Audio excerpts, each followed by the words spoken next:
This is Josh with The Verge, and we're taking a look at the Nexus 5, the new flagship Android phone from Google. As with previous Nexus phones, Google says this device will push Android forward and be the best representation of what that mobile OS can do. It comes with the newest version of Android 4.4, better known as KitKat, coupled with by far the most advanced hardware the Nexus lineup has ever seen. The Nexus 5 shares a lot in common with LG's recent flagship G2, though there are notable differences here as well. LG was also Google's partner for last year's Nexus 4, and there are some similarities, though it's a pretty different device. From a hardware perspective, the phone is pretty stacked. It has a 5-inch 1080p display, Snapdragon 800 processor, 2 gigs of RAM, and 16 or 32 gigs of storage. The display, first and foremost, is gorgeous. It's big, bright, accurate, and incredibly crisp, although it does appear ever so slightly washed out compared to an AMOLED display or even the iPhone's Retina screen. A lot of what Google is doing with KitKat is designed for big displays like this, and the Nexus 5 shows it off perfectly. The body around the display is nice too, but it's not exactly what I'd call eye-catching. It comes in black or white. I prefer the softer, cleaner matte black version, and it's mostly just a rectangle. It's got curved sides and a more angled top and bottom, and fits really nicely in your hand as long as you have a big hand, but it does feel better than a lot of 5-inch phones, although it is pretty big. Coming from the Moto X or the iPhone, it'll be a noticeable change. The phone is surprisingly light, though, just 130 grams and impressively thin at 8.6 millimeters. It's made of plastic, but it still feels pretty good. I wouldn't say it's machined beautifully like an iPhone 5S or the Lumia 925, but it isn't that cheap plastic of the G2 or the Galaxy S4. Also, thankfully, it doesn't have the problems of the Nexus 4, namely the glass back, which broke really easily and was extremely slippery on flat surfaces. Google really picked its spots when it came to making design choices that you'd notice. For instance, the big ring around the camera lens and the white speaker grille on the otherwise black front of the white model.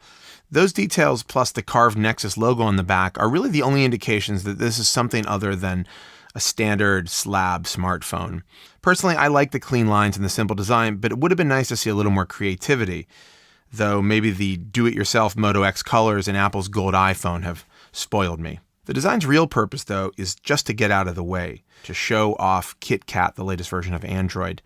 It may just be a point update, but there's actually a lot going on. Some of the aesthetic changes really have to do with Android looking good and working well on big-screen, high-res phones. There's also a new condensed version of the Roboto font that's used system-wide, which looks really nice.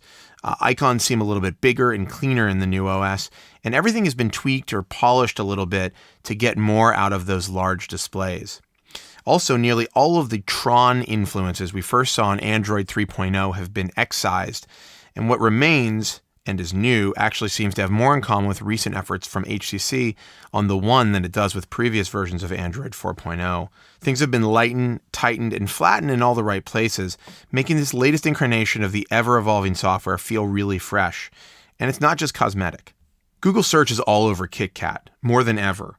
Google Now is a left swipe away from your home screen as opposed to the gesture that had brought it up before, and all you have to say is OK Google to start doing a search when you're on the home screen.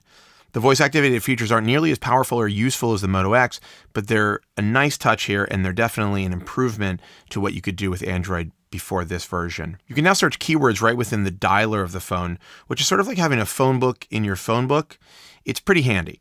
There's a new unified file picker, and there's a unified way to print from your phone or even control your TV. Android is tighter, simpler, and more unified everywhere.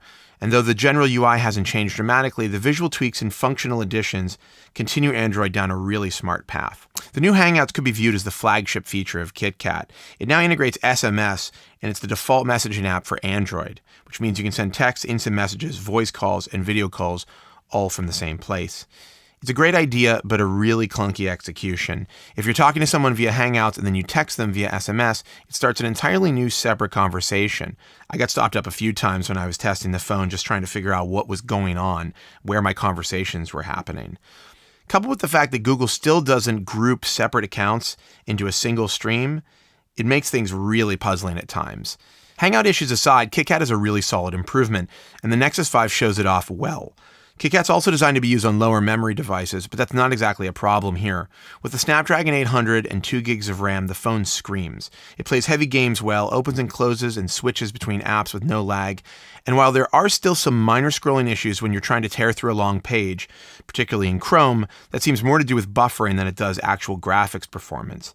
In fact, a big deal has been made out of the Android scrolling problem, but 9 times out of 10, the Nexus 5 feels considerably faster than most devices I've used, and that includes the iPhone 5S. And while Google still can't match Apple's best-in-class touch response times, the difference, in my opinion, is negligible. All of the software improvements, coupled with the strong hardware of the Nexus 5, make it a really fun phone to play with. On brass tack stuff, call quality is solid, though the speaker could be a little bit louder. Even cupping my hand around it didn't produce sounds that were loud enough to hear outdoors. I think it needs to be pointed out that data is massively improved on this phone over the Nexus 4 thanks to the merciful addition of LTE out of the box for AT&T, T-Mobile, and Sprint here in the US. Google wanted to make a phone that shows off Android, and I think it succeeded. But in doing so, it may have overlooked two of the biggest requirements of making a truly great smartphone, namely a good camera and consistent battery life. During my time testing the Nexus 5, battery life was all over the place. The first couple of days I used it, I only saw 8 or 9 hours before I had to put it back on a charger. The following days, it got better, 10 and even 16 on one day, but those are pretty inconsistent numbers. And then there's the camera, which was a problem with the Nexus 4 and is a problem again here. Now, it seems to me that the 8-megapixel shooter is capable of taking really beautiful pictures in the perfect setting, but in so many settings, it's a huge step down from something like an iPhone 5S, a Lumia 1020, or even the Moto X. It takes photos and video with too little contrast, too little saturation, and too little color when you can get the camera to focus at all. Low light performance isn't exactly poor, but getting it to snap the picture you want at the moment you want will drive you nuts. The camera app can be absurdly slow to focus and even slow to launch in the first place, which makes the Nexus 5 as a camera an exercise in frustration. It instills basically no confidence, so you'll find yourself just expecting to take a bad photo. Side by side with almost any other flagship phone, its camera doesn't hold up. Google says that software, not hardware, is to blame for the weak performance, but that doesn't change the fact that out of the box, using the camera on this phone almost guarantees poor shots, which is ironic for a device which Google is marketing as a picture-taking, never-miss-a-moment phone.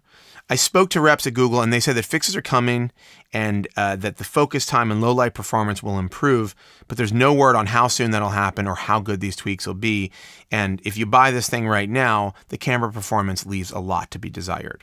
If Google is really serious about the Nexus program, it needs to build more than just a great way to hold the latest version of Android in your hand. It needs to build the best all-around smartphone, one that actually competes for the hearts and minds of customers who would otherwise buy an iPhone or a Galaxy S4. Google has gotten really close with the Nexus 5, and if it can fix some of the problems that I've seen with the phone, particularly the camera, it could be there, but it's not there yet.